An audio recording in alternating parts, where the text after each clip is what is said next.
प्रातः स्मरण पूज्यपाद सद्गुरु कबीर देव की अनुकंपा से, पूज्य श्री क्षमादेव जी की कृपा से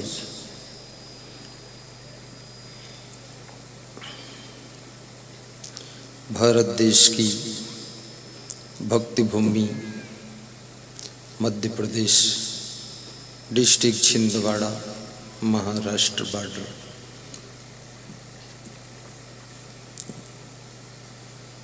तहसील पांडुरणा ग्राम हिवरा सेनाडवार की पावन धरा पर सुखद सत्संग समागम में हम और आप निमज्जन करेंगे, जीवन को कृतार्थ करेंगे। सद्गुरु कबीर साहिब से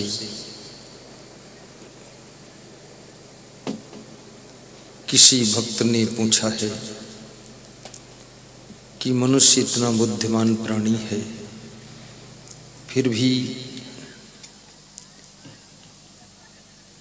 ये असमंजस में क्यों रहता है, टेंशन में क्यों रहता है। दूसरा, ये भ्रम ढकोसला आडंबर में क्यों फंसा रहता है। तीसरी बात, इतना होशियार होते ही भी छोटी छोटी गंदी आदतों में क्यों पड़ जाता है। मनुष्य तो एक है, लेकिन उसमें अनेक आदतों का आकर्षण है। विभिन्न आदतों के जाल में फंसा हुआ इंसान अशांति, उलझन और टेंशन का शिकार होता है। जीवन में जितने दुख दिखते हुए निज दोषों के कारण ही, पर जिसको इतना ज्ञान न हो वह दोष मिटाना क्या जाने। जीवन में जो दुख दिखाई देते हैं, आपके दुखों का कारण आपके जीवन में कोई न कोई दोष है। दोष दुर्गुण को कहते हैं। हजार फूल कम हैं गला को सजाने के लिए, एक भूल काफी है जिंदगी भर रुलाने के लिए, जिंदगी भर रुलाने के लिए।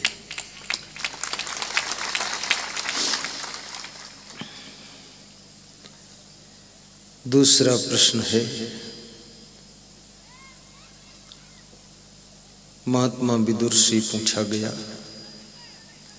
धृतराष्ट्र ने पूछा है कि हे विदुर,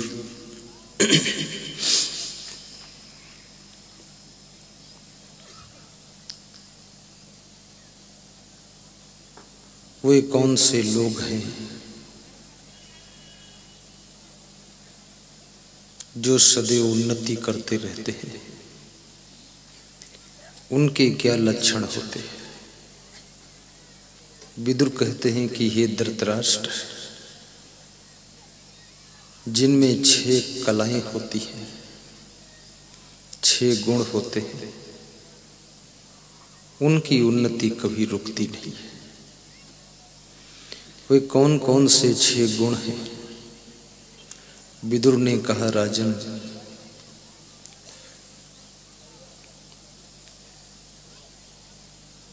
उद्योगम संयमोदाच्छम अप्रमादो धृति अश्मति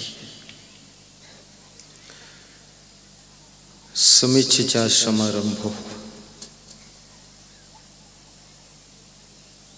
तान विद्धि आचरति।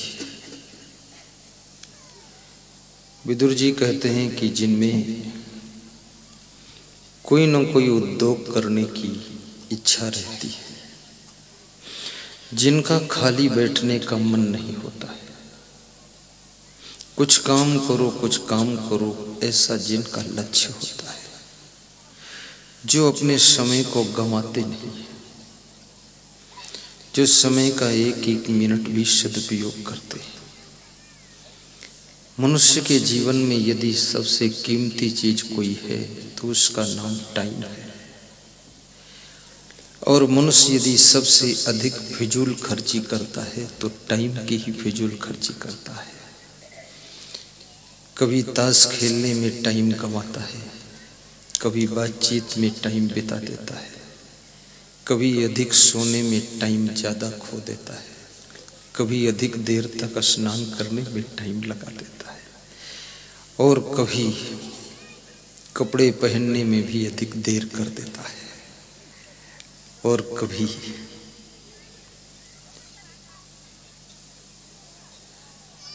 मनुष्य लड़ाई झगड़ा करके जेल में जाकर भी टाइम को बर्बाद कर देता है।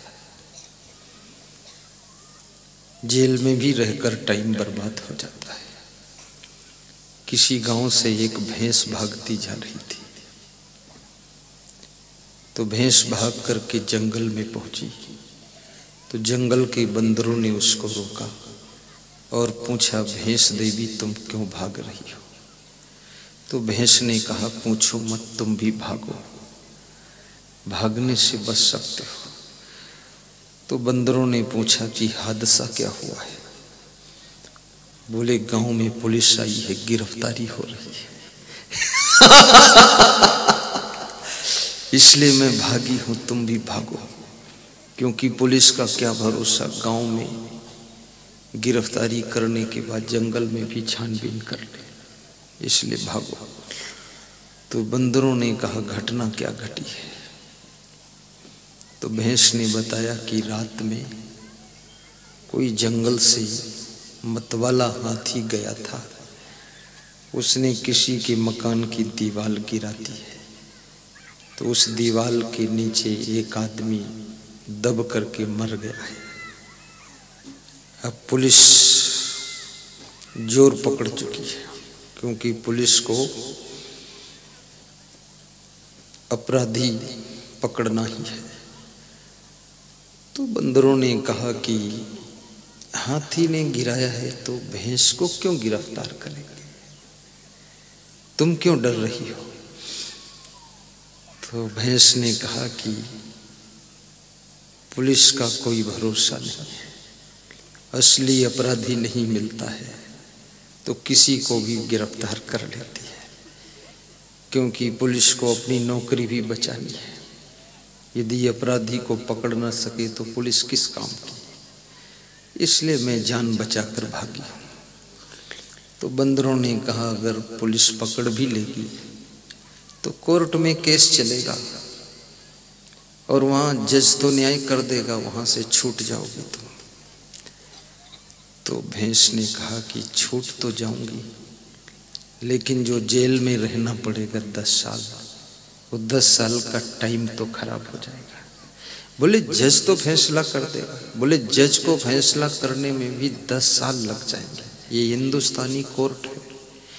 जज को सिद्ध करने में लग जाएगा कि ये भैंस है कि हाथी है, इसमें 10 साल निकल जाएगा, तो मेरा टाइम खराब होगा, इसलिए मैं भाग रही हूँ। भैंस भी जानती है कि टाइम खराब ना करो, लेकिन हमारे देश के नर नारी बुद्धिमान शिक्षित लोगों को ये ज्ञान नहीं है, वे अपना टाइम खराब करते हैं। कृपया टाइम बचाइए और उस टाइम में कोई बड़ा कार्य कीजिए। समय पैसे से नहीं खरीदा जा सकता, समय उधार भी नहीं मिल सकता है, और बीता हुआ समय वापस भी नहीं हो सकता है।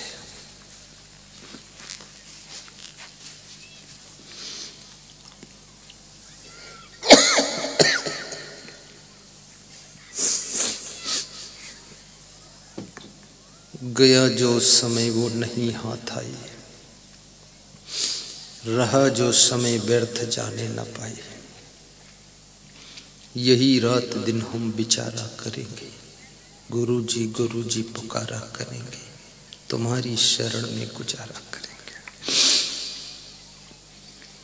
जो क्षण सत्संग में बीत जाता है, वो क्षण समझ लो तुमने उसे अमृत बनाकर पी लिया है। तात स्वर्ग अपूर्ग सुख धरी तुला एक अंग, तात स्वर्ग अपवर्ग सुख धरी तुला एक अंग, तुल न ताहि सकल मिल जो सुख लो सतसंग। हे तात, स्वर्ग का सुख और मोक्ष का सुख भी तराजू के एक पलड़े पर रख दिया जाए और सत्संग का सुख तराजू के दूसरे पलड़े पर रख करके डांडी को उठा दिया जाए तो सत्संग के सुख का पल्ला वजन होगा और स्वर्ग और मोक्ष के सुख का पल्ला हल्का हो जाएगा। इसलिए सत्संग में जो समय बीते वो समय हमारा सार्थक कहा जाता है।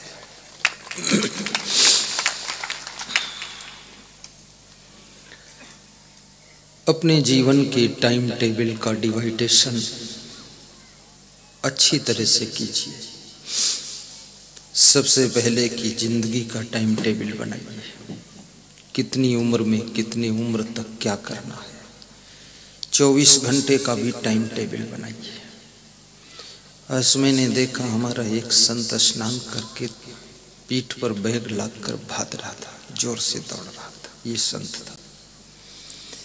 मैं छत पे परिक्रमा कर रहा था। मैंने इससे कहा, आदित्य साहिब बंदगी, साहिब बंदगी। मैं इनको भी साहिब बंदगी करता हूँ, ये लोग भी कम बड़े आदमी नहीं है।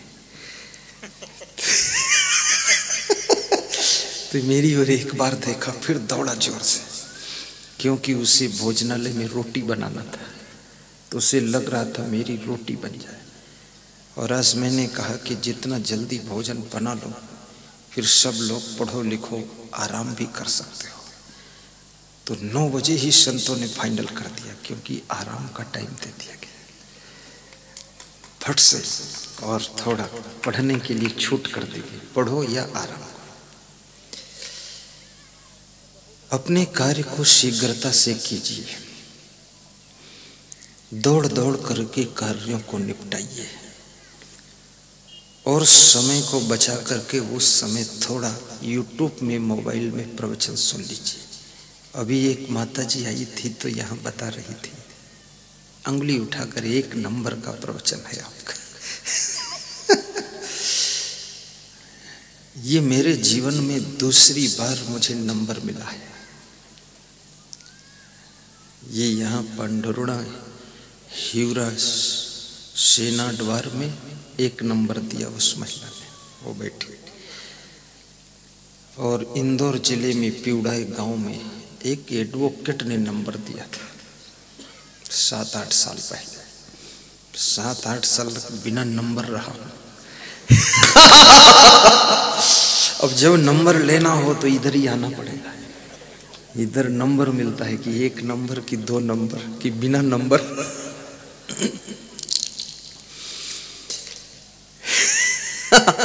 वो माता जी को संकोच भी लग रहा, कहीं मुझे खड़ा ना कर दे, सब गड़बड़। खड़ा नहीं करूंगा, नहीं कोई नंबर भी नहीं देगा दोबारा। पर उसको ऐसा लगा गुरु जी का सत्संग 1 नंबर है।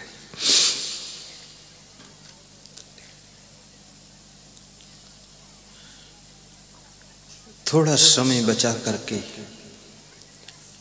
आस्था भजन चैनल में, टीवी में भी प्रवचन सुनिए। अमूल्य समय को खराब ना कीजिए। कभी कभी मनुष्य का समय शराब के नशे में 6-6 घंटे व्यर्थ हो जाता है। और कितने लोगों को देखा जाता है फालतू चौराहों पर खड़े होकर अनावश्यक बातें करने में भी समय गंवा देते हैं। कम समय में अधिक कार्य कीजिए। मैंने सुना है कि अमेरिका से एक हवाई जहाज हिंदुस्तान आ रहा था। उसमें 2 आदमी बैठकर बात कर रहे थे, आपस में पूछताछ कर रहे थे। एक आदमी दूसरे से पूछ रहा था, आप कहाँ जा रहे हैं? तो उसने कहा, इंडिया, राजस्थान। दूसरे ने प्रथम वाले से पूछा, तुम कहाँ जा रहे हो? बोले, इंडिया, राजस्थान। राजस्थान में आप कहाँ जा रहे हो? तो बोला कि जयपुर, अमरापुर स्थान के पीछे 12 नंबर गली में। आप कहाँ जा रहे हो? बोला मैं भी जयपुर, अमरापुर स्थान के पीछे 12 नंबर गली में। तो फिर उसने पूछा 12 नंबर गली में तुम्हारा मकान नंबर क्या है? बोले 8 नंबर मकान है। बोले आपका क्या नंबर मकान है? बोले मेरा भी 8 नंबर है। तो जो तीसरा आदमी पड़ोस में बैठा सुन रहा था, उससे सहा ना गया, रहा ना गया, गुस्सा आ गई, उठकर खड़ा हुआ, दोनों की गर्दन पकड़ ली कि गर्दन दबा दूंगा, एक ही मकान में रहे तो फिर क्या हालचाल ले रहे हो? तो उन दोनों ने कहा पहले गर्दन छोड़ो फिर बताता हूँ। तो उसने गर्दन छोड़ दूंगा लेकिन बात मत करना आगे। तो जब गर्दन छोड़ा तो उसने बताया कि हम दोनों बाप बेटे हैं, टाइम पास कर रहे हैं इसलिए बात कर रहे। ऐसे हिंदुस्तान के लोग हुआ करते हैं, ये टाइम पास करने के लिए कुछ भी देखते रहेंगे। कोई पुराना कुआं हो उसमें झांकते रहेंगे, मरा सांप पड़ा हो वहां 100-200 लोग इकट्ठे हो जाएंगे। लेकिन समय को गंवाने का अर्थ है कि अपना जीवन खो रहे हैं आप। समय का सदुपयोग करके धनवान भी बनिए, उसी समय में परोपकार भी कीजिए, थोड़ा गाय माता की सेवा भी कीजिए, अपने बूढ़े माँ बाप के पास में बैठ कर के मीठी मीठी बातें भी कीजिए, थोड़ा 5 मिनट समय उनके लिए भी निकालिए, थोड़ा समय अपने धर्म पत्नी के लिए भी निकालिए, उनके पास भी 10 मिनट बैठ जाइए। क्योंकि मनुष्य केवल कपड़ों से और भोजन से संतुष्ट नहीं होता है, मनुष्य प्रेम से संतुष्ट होता है। सभी के पास में प्रेम की भूख रहती है। इसलिए कबीर साहब ने बहुत अच्छी बात कही है। कबीर साहब कहते हैं, भूखे को कछु दे, जो तो आया जगत में तो ऐसा कर ले, कर साहेब को बंदगी भूखे को कुछ दे। साहेब को बंदगी कीजिए और भूखों को कुछ दे दीजिए।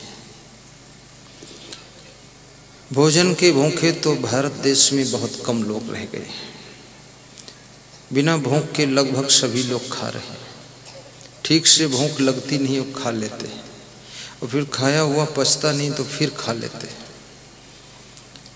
ज़्यादातर हमारे देश के इंसान भूखे हैं तो प्रेम के भूखे हैं। बूढ़े माँ बाप इसलिए रोते हैं कि बेटे बहू का प्रेम नहीं मिल रहा है। प्रेम की कितनी महिमा है। जिस गाय के बछड़े के सिर पर तुम प्रेम से हाथ रख करके सहला दो, बछड़ा भी पूंछ हिलाता है और कान हिलाता है और सिर नीचे कर देता है और तुम्हारे पैर में गर्दन अड़ा कर खड़ा हो जाता है। गाय का बछड़ा भी प्रेम की पहचान रखता है, तो इंसान प्रेम की पहचान क्यों नहीं रखेगा। और जिस इंसान को प्रेम मिल जाता है, कपड़े साधारण हों, जूते चप्पल हो न हो, उसका मन खुश हो जाता है। इसलिए कबीर को कहना पड़ा कि 2.5 अक्षर प्रेम का पढ़े सो पंडित होए। जो प्रेम को समझ लेता है वो पंडित हो जाता है, उसके घर में भी शांति आ जाती है। अपने पड़ोसी को भी प्रेम दीजिए, पड़ोसी से नफरत मत बढ़ाइए। और जिससे तुम्हारी नफरत हो जाती उसकी याद तुम भुला नहीं पाते हो। प्रेमी की याद तो कभी कभी आती है, लेकिन जिनसे द्वेष हो गया, नफरत हो गई, उनकी याद हमेशा रहती है। उतनी तुम भगवान की याद भी नहीं करोगे, उतनी तुम गुरु की याद भी नहीं कर पाओगे जितनी अपने दुश्मन की याद करते हो। इसलिए एक विचारक ने यह भी कहा है, उन गुलों से खार अच्छे जो कि दामन थाम लेते। वासुदेव भाई ध्यान देना, गुल माने फूल होता है। तुम राजना से आए हो, ख्याल से सुनो, तुम्हें राजी कर लूंगा तो शाम को पूरन पूड़ी मिल सकती। उन गुलों से खार अच्छे जो कि दामन थाम लेते हैं। बड़ी मार्मिक बात है कृष्णदास।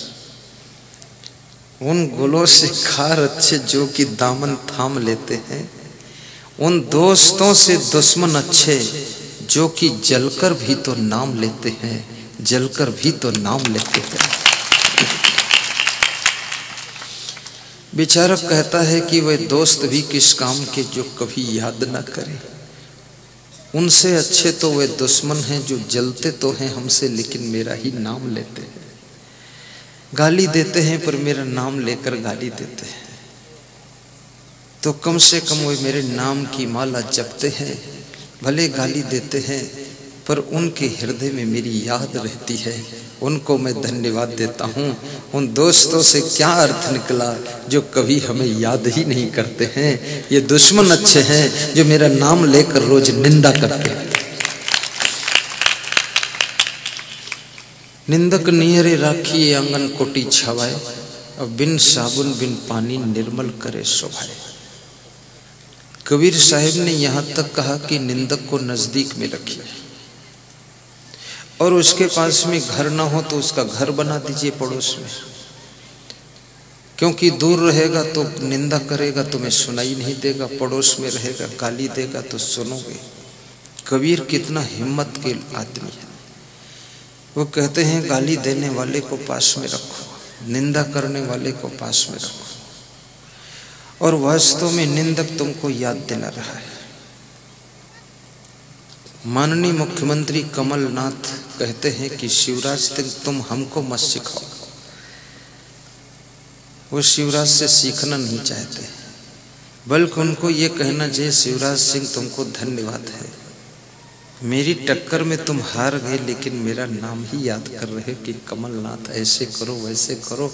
ऐसी कला सिखा दो शिवराज, जिस कला से 15 साल तू बैठा रहा इस गद्दी पर, वही फार्मूला दे दे मुझको, मैं भी 15 साल टिका रहूंगा। ऐसा बोल। और कमलनाथ को भी ऐसा बोलना आता नहीं। मैं सिखाऊं क्या करूं उसको। थोड़ा कबीर को पढ़ ले तो उसको भी ज्ञान हो जाए। कोई नेता तुम्हारी निंदा करे तो तुम उसको सवेरे पेपर में छाप दो, धन्यवाद मेरे विरोधियों को, कम से कम रात दिन मेरे नाम को याद करते हैं। मेरी पार्टी के लोग भी मुझको इतना याद नहीं करते। पार्टी के लोग रोज कुछ न कुछ नई नई फरियाद करते हैं और विरोधी पार्टी के लोग मुझे रोज रोज थोड़ा थोड़ा याद करते हैं। कम से कम ये धन्यवाद के पात्र हैं, हमको बर्बाद नहीं करते हैं, कम से कम याद करते हैं। ऐसे छापो इनको। नेताओं में भी बहुत बुद्धिमान लोगों की कमी है, बोलने की कला नहीं है। हम लोग नेता होते तो कोई भी बात उल्टा बोलो मेरे खिलाफ सीधा कर दूंगा तुरंत। लोग बोलने में डरेंगे कि इसके बारे में कुछ भी बोलोगे उलट पलट अर्थ निकाल के गड़बड़ कर देगा। ऐसा कला होनी चाहिए, तर्क होना चाहिए। कोई तुम्हारा पुतला बना करके फूंक दे, कबीर को याद कर लो कि निंदक नियरे राखिए पुतला दे जलाए, और बिन साबुन बिन पानी निर्मल करे सुभाए। और दूसरे दिन पेपर में छाप दो, जिन्होंने मेरा पुतला जलाया है, यदि मेरा पुतला जलाने से उनकी जलन कम हो सकती है तो मैं उन्हें छूट देता हूँ कि रोज मेरा पुतला जलाओ, लेकिन पुतला जलाने में तुम्हारा आधा घंटा खराब होगा ये दुख है, और तुम्हारा 1-2 हज़ार रुपया खर्च होगा ये दुख है। और छापोगे तो मेरा नाम ही छपेगा, उनका पुतला जलाया, और जलेगा पुतला तो मेरे नाम का जलेगा। आखिर मेरे विरोधियों तुम मेरा ही प्रचार कर रहे हो, रोज पुतला जलाया करो, मेरा प्रचार किया करो। दूसरी बार तुम्हारा पुतला ही नहीं जलाएंगे, वो सोचेंगे मेरा नुकसान हो रहा है, इसका और फायदा हो रहा है। तुमको लोग गाली इसलिए देते हैं चिढ़ाने के लिए, निंदा करते हैं चिढ़ाने के लिए, और किसी के चिढ़ाने से तुम चिढ़ो मत तो निंदा करने वाले ही शर्मिंदा हो जाते हैं। ऐसी कलाएं सीखो कि निंदा वालों को शर्मिंदा कर दिया करो और ठहाका मारकर हंसा भी करो। राजनीति का रास्ता बड़ा कटीला पथरीला उबड़ खाबड़ का रास्ता है। राजनीति की फील्ड में काम करने वाले लोगों को चोट मत पहुंचाया करो, थोड़ा धन्यवाद भी दे दिया करो। चुनाव हार जाते हैं, 2-3 करोड़ बर्बाद होते हैं, चुनाव जीत जाते हैं, 100-200 करोड़ मिल जाते हैं, लेकिन फिर वे बर्बाद होते हैं। ये इसमें कोई राजनीति करने वाले लोग ठीक से सो नहीं पाते हैं, ठीक से सुख नहीं ले पाते हैं, आनंद से नहीं रह पाते हैं, रात दिन जागना भागना लगा रहता है। और देश के लिए ये देश की सेवा चल रही है, उनको धन्यवाद दीजिए कि अपनी नींद हराम करके आप देश की सेवा में लगे हैं। धन्यवाद है आपको, आपकी नींद हराम हो गई। हम लोग शुभकामना करते हैं तुम बीमार मत होना। ऐसा कोई राजनेता ढूंढना मुश्किल जिसको शुगर ना हो गई हो। ऐसा ठीक से राजनेता ढूंढना मुश्किल है जिसके भारी बीमारियां ना हो। एक केंद्र मंत्री मुझसे कह रहा था कि गुरुदेव समस्या बताऊं तो क्या बताऊं, शुगर अलग है। तो हमने कहा ठीक है। बोले और पाँव में यहाँ दर्द बहुत होता है। तो मैंने कहा व्यायाम करो। बोले व्यायाम क्या करूं, चल ही नहीं पाता, ये पाँव में दर्द है। तो मेरे को पाँव निकाल कर दिखाया। तो मैंने एक दवा बताई उसको। फिर बोल रहा था कि नींद आती ही नहीं है। तो हमने कहा आप बहुत अच्छे नेता हो, ये क्या हो गया? बोले हो क्या गया, यहाँ सब ऊट पटांग है। आदेश आ जाता है कि बेंगलोर में ड्यूटी है, अब भाषा वाषा वहाँ की मालूम नहीं, फालतू गठरी लादे वहाँ खड़े, उल्टा पल्टा ड्यूटी लगती है, भाग दौड़ बहुत है। 12 बजे रात तक मीटिंग चलती, कभी कभी शांति नष्ट हो गई। याद रखना पैसा तो बहुत तरीकों से मिल सकता है, लेकिन जो शांति आपकी नष्ट हुई है ये किस तरीके से मिलेगी? जो आपका स्वास्थ्य खराब हुआ है ये किस तरीके से? इसलिए मैं कहूँगा राजनीति भी करना, लेकिन 45 मिनट व्यायाम के लिए समय जरूर निकाल लेना। जैसे हमारे देश के प्रधानमंत्री माननीय नरेंद्र मोदी 4:45 पर उठ जाते हैं और 5:45 तक फ्रेश होकर पैदल चलना, व्यायाम करना भी कर लेते हैं और उसके बाद अपने काम में लग जाते हैं। एक देश का प्रधानमंत्री भी जब टाइम निकाल लेता शरीर को स्वस्थ रखने के लिए, तो मंत्रियों को भी टाइम निकालना चाहिए, विधायकों को निकालना चाहिए और कृष्ण कुमार को भी निकालना चाहिए कि थोड़ा व्यायाम करें। तुम्हारा शरीर स्वस्थ रहेगा, बीमार नहीं हो, बीमार नहीं होगे, बुद्धि भी ठीक से काम करेगी, देश की अच्छी सेवा कर सकोगे। और एक चीज़ और मैं कहूँगा, सभी नेताओं को लुटेरा और ठग मत कहना, इससे बहुत बड़ा दुख हो जाता है। 10% 15% लगभग गलती करते होंगे, लेकिन बाकी तो ठीक ही। सभी साधु संतों को भ्रष्ट मत कहना, क्योंकि इसमें भी 2-4% गलतियां करते होंगे, बाकी ठीक है, उसको दुख हो जाएगा। सभी महिलाओं को नालायक मत कहना, इसमें भी 2-4% है गलत, बाकी सब बहुत अच्छे विचार की। सभी भक्तों को गलत मत बोल देना, नहीं दुख लग जाएगा। ये मत कहना भगत नहीं है, ठगत है, ये खाली माला डाले है, दूसरे को माल तक रहा है, ऐसे मत बोलना, दुख लग जाएगा, पाप लग जाएगा, अपराध हो जाएगा। कोई कोई भगत होगा थोड़ा ठीक ठाक, नहीं बाकी सब ठीक ठाक है। और फिर याद रखना, ये आज की बात नहीं है, सदैव से यही हुआ है। साधु संतों में भी, नर नारियों में भी, दुकानदारों में भी ईमानदार बेईमान सब प्रकार के मिक्स ही रहते हैं। उसमें सबको बुरा कहने से अच्छे लोगों को बहुत दुख लगता है।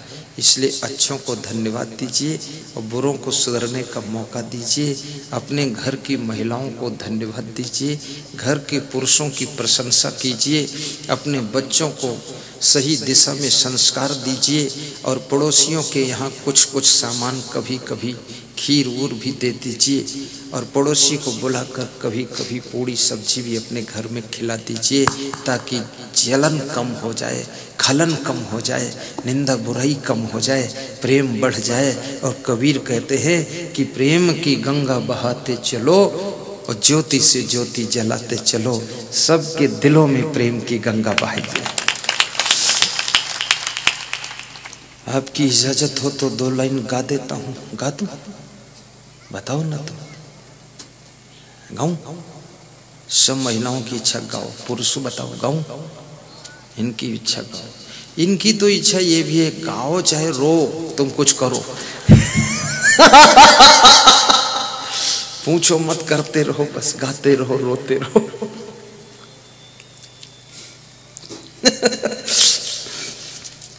प्रेम की गंगा बहाते चलो, ज्योति से ज्योति जलाते चलो, ज्योति से ज्योति जलाते चलो। प्रेम की गंगा बहाते चलो, प्रेम की गंगा बहाते चलो। ज्योति से ज्योति जलाते चलो। वाह। ज्योति से ज्योति जलाते चलो। प्रेम की गंगा बहाते चलो, प्रेम की गंगा बहाते चलो। ज्योति से ज्योति जलाते चलो। ज्योति से ज्योति जलाते चलो। रुपया पैसा महल खजाना, रुपया पैसा महल खजाना, तुमने बहुत बढ़ाया है, तुमने बहुत बढ़ाया है। जब होवे परलोक को जाना, कौड़ी नहीं कमाया है। जब होवे परलोक को जाना, कौड़ी नहीं कमाया है। परलोक की पूंजी कमाते चलो, परलोक की पूंजी कमाते चलो। प्रेम की गंगा बहाते चलो। प्रेम की गंगा बहाते चलो। ज्योति से ज्योति जलाते चलो, ज्योति से ज्योति जलाते चलो। प्रेम की गंगा बहाते चलो। प्रेम की गंगा बहाते चलो। ज्योति से ज्योति जलाते चलो। ज्योति से ज्योति जलाते चलो। पोथी पड़ी पड़ी जगमुआ, पंडित हुआ न कोई। ढाई अक्षर प्रेम का, पढ़े सो पंडित हो। रही मन धागा प्रेम का, मत तोड़ो चटका। टूटे से फिर ना जुड़े, जुड़े गांठ पर जाए। प्रेम की गंगा बहाते चलो, ज्योति से ज्योति जलाते चलो। प्रेम की गंगा बहाते चलो।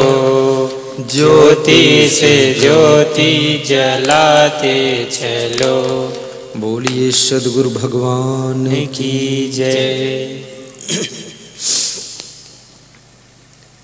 कबीर साहिब कहते हैं, मनुष्य के जीवन में प्रेम का महत्वपूर्ण स्थान है।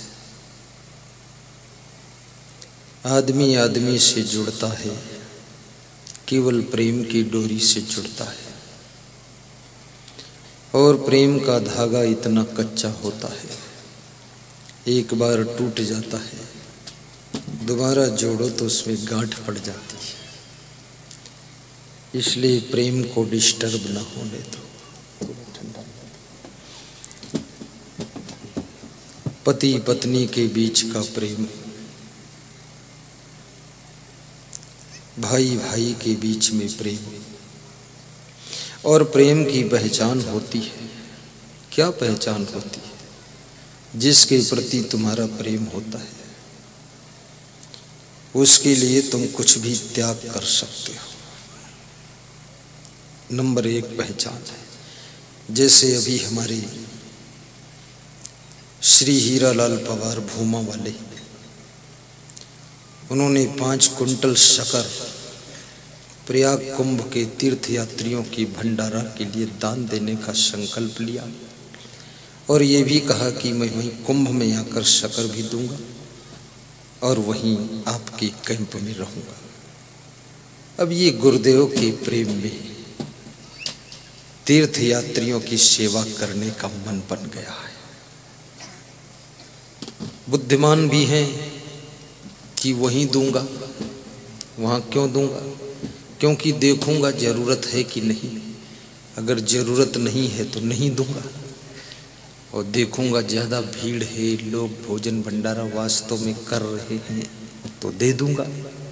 होशियार आदमी है। दान भी मनुष्य प्रेम में ही करता है। प्रेम दान भी कराता है और प्रेम में तुम सेवा भी करते हो। मैं एक आश्रम पर गया, कबीर आश्रम, कबीर निर्णय मंदिर, बुढ़ानपुर बहुत पुराना आश्रम, जूना आश्रम 6। तो वहाँ के संतों ने कहा कि आपके लिए भोजन बनाता हूँ। तो मैंने कहा मत बनाइए, मैं दूसरी जगह ठहरा हूँ, वहाँ भोजन करूँगा। तो वो संत लोग ज़्यादा प्रेस किए कि नहीं नहीं, हम आधा घंटे में बना देंगे, आपको खिला कर भेजेंगे। तो मैंने कहा अच्छा ठीक, बना दो।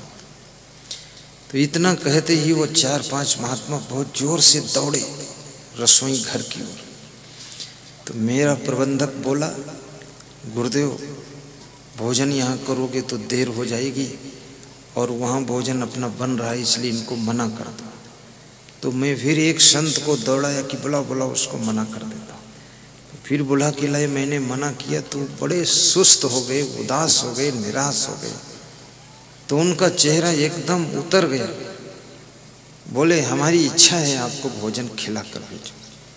तो हमने कहा अच्छा जाओ बना दो। फिर वो दौड़े जोर से बनाना शुरू किया। फिर मेरा संत बोला अरे देर हो जाएगी। दर्शन का भी बड़ा महत्व है। दर्शन के बाद मार्गदर्शन मिलता है। सांप का दर्शन करो तो नाना प्रकार के सांपों की याद आ जाती है। शेर का दर्शन करो, जितने भी जिंदगी में शेर देखा है उनकी याद आती है और भय पैदा होता है। गाय का दर्शन करो तो गायों की याद आती है, उनका दूध भी याद आ जाता है। महान गुरु का दर्शन करो तो उन गुरुदेव का मार्गदर्शन भी याद आ जाता है। इसलिए अपने घर में महान गुरुदेव का चित्र लगाना चाहिए। उनके चित्र को दर्शन करके उनके चरित्र को याद करना चाहिए। उनका प्रवचन याद आ जाएगा। चित्र तो कागज पर होता है, लेकिन चित्र में जान नहीं है, पर जिनके जान है उनको भी चित्र प्रेरणा दे देता है। बेजान चित्र जान वालों को भी जीने की कला सिखा देता है। इसलिए आपके घर में हर दीवार पर, बरामदे में, सब जगह, बेडरूम में, मंदिर में गुरुदेव भगवान का चित्र होना चाहिए। उसका दर्शन भाव से कीजिए और उस चित्र में कभी तुम देखोगे,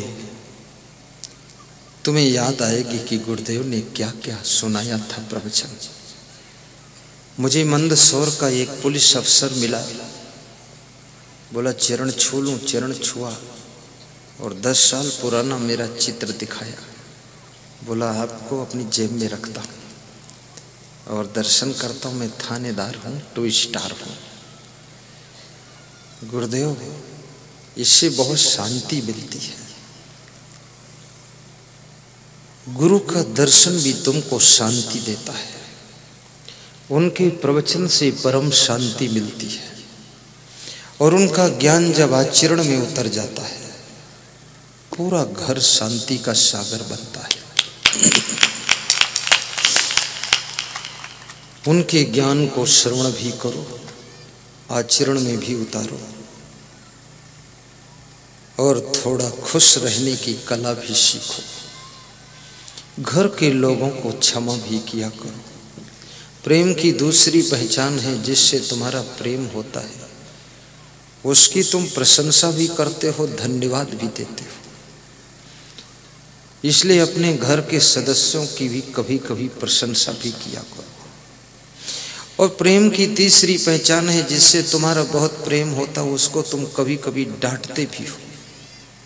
यदि आपकी पत्नी आपको डांटती नहीं है तो समझ लो थोड़ा कम प्रेम है, और यदि महीने में 1-2 बार तुम्हें डबटती है ठीक से तो समझ लो फुल डोज दे रही है। बहुत प्रेम है उसका, क्योंकि तुमको डांट कर भी वो अच्छा पति बनाना चाहती है। अब तुम्हारा शरीर और उसका शरीर तो 2 है, लेकिन उसका मन और तुम्हारा मन एक हो गया है। वो तुमको और सुंदर बनाना चाहती है कि हमारे पति में कोई कमी ना रहे। हर पत्नी के मन में जब ज़्यादा अपने पति से प्रेम होता है तो ये सोचती रहती है कि हमारा पति एकदम कंप्लीट पति होना चाहिए। हर शिष्य भी अगर गुरु में पूर्ण श्रद्धा है तो ये सोचता हमारा गुरु कंप्लीट गुरु होना चाहिए। हम तो शिष्य हैं, हमारे में तो कमी हो 2-4 तो भी कोई बात नहीं, लेकिन मेरा गुरु बिल्कुल पूर्णता की साधना को प्राप्त हो, और मेरा गुरु जिसको आशीर्वाद दे तो फलित भी हो, और मेरा गुरु सत्संग सुनाए तो भी टाप का सुनाए, और मेरा गुरु पैदल चले तो लगे कि कोई मस्त देवता जा रहा है। ये शिष्य के मन में। राजा दशरथ अपनी बूढ़ी पत्नी कैकेयी से क्या कह रहे हैं? जिससे प्रेम होता ना उसकी हर चीज भी सुंदर लगती है, महबूब की हर चीज भी महबूब होती है, और प्रेमी की हर चीज भी प्रेम रखती है। कैसे? राजा दशरथ कैकेयी से कहते हैं कि बार बार कह राव सुमुख सुलोचन पिक बयन, कारण मोहि सुनाओ गज गामिन निज कोप करे। जिस समय कैकेयी कोप भवन में लेटी हुई है, राजा दशरथ को सूचना मिलती है कि कैकेयी कोप भवन में लेटी है। राजा दशरथ के पैर कांप जाते हैं। कोप भवन सुनि सकुचे राऊ, भय बस आगे परै न पाऊं। जो महाराजा दशरथ को सब आसपास के राजे लोग डरते थे, वो राजा दशरथ के अंदर भय पैदा हो गया कि मेरी रानी आज क्यों नाराज है। इसलिए रानियों को चाहिए कि कभी नाराज ना हो। इधर सब रानियां बैठी हैं, और जो रानी नहीं है वह रानी बनने की उम्मीदवार बैठी है। तो ये सब ऐसा व्यवहार कभी ना करो। नाराज हो जाओगी तो ये जिंदा नहीं रह जाएंगे, दशरथ लोग मर जाएंगे सब। इसलिए नाराज ना हुआ, क्योंकि तुमसे इनका प्रेम है। ये चाहते हैं कि तुम हमेशा खुश रहो, मुस्कुराती रहो, हंसती रहो, प्रसन्न रहो। ये तुमको प्रसन्न देख करके प्रसन्न होते हैं। याद रखना, सूरज को देख करके ही सूरजमुखी खिलती है, ऐसे तुमको देख करके, खुश देख करके इनकी खुशियां खिलती है। इसलिए कैकेयी जैसे गाल फुलाकर कभी मत बैठना, नहीं तो एक रोज दशरथ मर जाएंगे।